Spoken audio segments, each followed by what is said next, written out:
Damian McCarthy's Hokum is a masterclass in atmospheric dread that proves that the most terrifying ghosts aren't just in the walls, but in the stories we tell ourselves to survive. Oh my goodness gracious, what is that?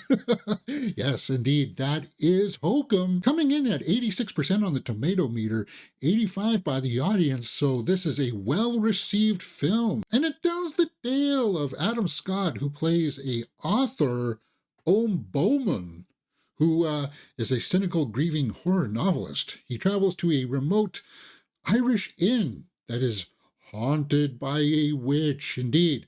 And the standout here is the cast, the production design, and the execution of the story.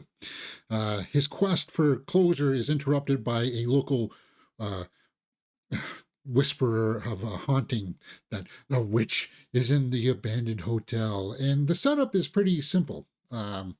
He's grieving because his parents have died. He's struggling as an author to finish some of his books. And what begins as a skeptic's journey into folklore quickly spirals into a harrowing confrontation with missing persons, the supernatural manifestations, and dark corners of his own past. And Adam Scott, as I said, is the standout here. He delivers a really good performance. It's one of those movies where it's like, I don't know if I really like this character, but then it does some really cool things with the execution of that story where you're like, okay, I'm going to follow him on this journey. And I got notes of movies like In the Mouth of Madness here, where we're going into some really dark places and we're dealing with some really touchy subject matters of like, is it a real witch? What's going on down there? Is it all in his mind? And then, of course, we get that money shot in the trailer, right? Where what the heck is this thing? This is just so bizarre. It truly is a horror fan's delight. If you are a fan of horror movies, then you are going to like this movie.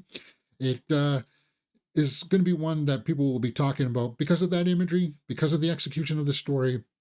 But if you are a casual fan, then I think that you might find the pacing a tad bit slow.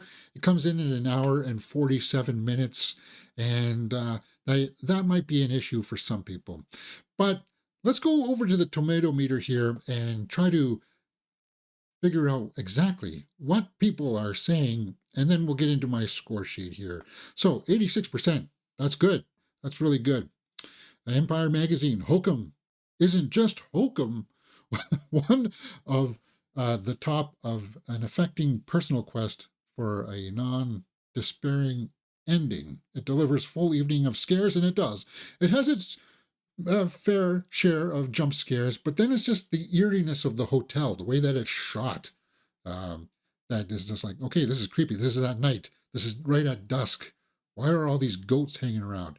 And are you really going to drink that goat milk? Ew. Anyway, the stellar Adam Scott stars in an Irish horror fest from Damian McCarthy, a visionary new talent who really knows how to scare the wits out of you. Yeah. Audience reviews. Jeremy, interesting movie. Deep thoughts after the ending. Yeah, the ending is one of those ones where it's kind of like, did we see what we saw down there? Are we sure that we saw that? Wait a minute. What are you trying to tell me here at the end? And it's just one of those ones where you'd be like, okay, let's have a conversation about it. And that's a good sign of a good movie, right? All Things Morbid said, I love the simplicity of it. Just good old creepy on the edge of your seat suspense. Yeah. Let's go over to trusted movie critic and horror aficionado, Perry Nemiroff. An atmospheric and soulful haunt, McCarthy delivers an eerie tale of a haunted hotel, but it's more focused on peeling back the layers of his lead. Yeah, there's a lot of trauma going on with this character. And it's cool because Adam Scott really does a good job of like transforming throughout the film. It's really worthwhile to see it if you are a student of acting. Between his chilling frames and Scott's spot-on work, Hokum succeeds as both a great scare and character piece. Well said, Perry. Well said. I could not agree with that more. I think this is one of those films where it's going to, sadly, I'd hope it doesn't fly underneath the radar, but I think it'll have one of those cult followings that once people get to catch on and good word of mouth, it'll be like, yeah, this is going to be one that people will be talking about for 2026. Up there as one of those films that is like, you got to check out Hokum. You got to check out Hokum because there's some, it's just refreshing. It's awesome. It's well acted, well shot. I could not praise it even more than that. I don't want to overhype it. But with that being said, let's look at my score sheet and see how I break this movie down.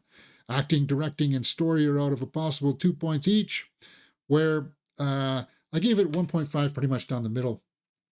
Is there a Oscar-worthy performance in here? No. Execution of the story, the technical aspects are well done. The execution of the story is well done. And could I possibly beef that up probably a little bit more? I think so. In fact, I'm going to give the story a full 2 points because it's just that well crafted. And it's leaning on that story and narrative unfolding to its absolute maximum. And I think that's a good score right there. Cinematography and score are out of 1 point, beautifully shot. The score works for what it is. There's like these bells that throughout the movie, it's actually really well done. And that, I could give a full point for that as well. Watchability factor, if you're a fan of horror, if you're a fan of this director, his previous works, then you will want to check this out. This is going to check a lot of the boxes for you guys. 8 out of 10, I think, is a really good score for Hokum. What do you guys think? Let me know in the comments below, and we will talk about it. You're watching Mirror Domains.